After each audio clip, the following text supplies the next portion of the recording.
नमस्कार, आपका today India news channel में स्वागत है। अब नजर डालते हैं आज की ताज़ा खबरों पर।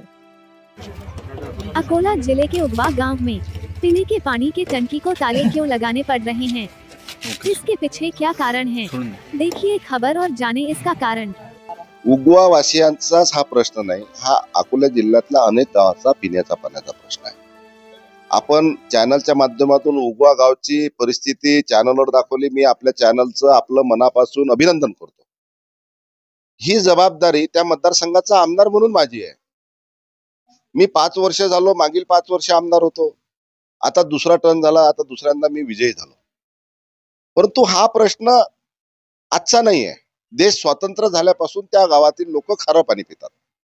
परंतु मी आमदार व्हायच्या सुरुवातीला 2-4 महिने अगोदर उगवा गावच्या लोकांना, त्या परिसरातील लोकांना, मग पूर्व मतदारसंघातले असू द्या, बाळापूर मतदारसंघातले असू द्या, पिण्याच्या पाण्यासाठी आम्ही खूप मोठा रस्ता रोको आंदोलन, जवळपास 10,000 लोक त्या ठिकाणी होते उगवा वासी सहित।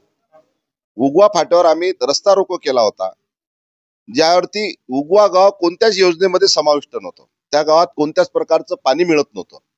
त्यावेळेस आंदोलन केल्यानंतर इनलिगल का होईना, त्यावेळेस आंदोलन केलं म्हणून 64 खेडी गावाला ते गाव जोडल्या गेलं। रेकॉर्डवर जरी आज दिसत नसेल, जोडल्या गेलं, परंतु त्या 64 गावातल्या लोकांना महिन्याआड पाणी मिळते।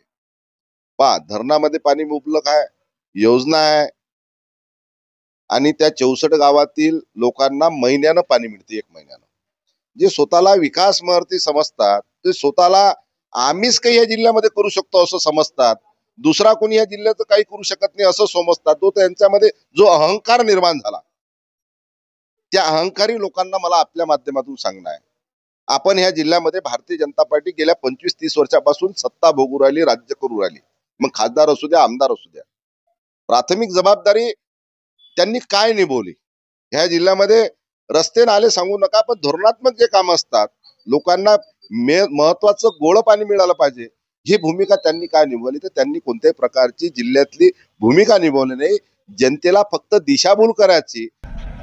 गेल्या 2-2 महिन्यापासून या गावामध्ये नळाची परिस्थिती म्हणजे नळच नाही येतात। आमचा जो उगवा गाव जे आहे हे दुसऱ्याच्या भरोश्यावर आहे। तिकडचं जे पाणी आलं धरणाचं, तेव्हाच आम्हाला कुठे पाणी भेटते, नाहीतर गावात जो लाखो रुपये शासनानं निधी खर्च केला, याचा आम्हाला अजून एक ग्लास पाणीसुद्धा भेटलं नाही। हापशा आहेत, त्या हापशाला पाणी नाही आहे। गोरगरीब लोक या गावामध्ये राहतात, प्रत्येक 600, 700 रुपयाचा टँकर नाही विकत घेऊ शकत। आता जे गोड पाण्याचा टँकर म्हणजे नळ आले, याच्यासाठी तुम्ही गोड पाण्याला पाहिलं असेल तर कुलूप लावलेलं आहे आमच्या गावात। आमच्या गावात तिजोरीला कुलूप नाही, पण पिण्याच्या टाकीला कुलूप लावलेलं आहे, कारण की ते पाणी चोरीला जाते।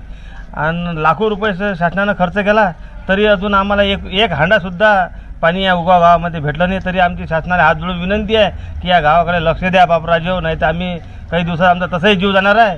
तसंही आता 2 महिन्यात मे महिना लागला, मे महिन्यात तर आम्ही मरतो असे आम्हाला वाटत आहे। सरपंच, ग्रामसेवक निवडणूक झाले, अकोला सिटीत राहिले गेले, आम्ही आहोत बा गावात जनतेच्या प्रश्नाला उत्तर देत, येतात नळ, पण आता येतात की नाही काय माहिती। तरी आमचा शासनाला हात जोडून विनंती आहे की या उगवा गावाकडे जरा विशेष लक्ष द्या।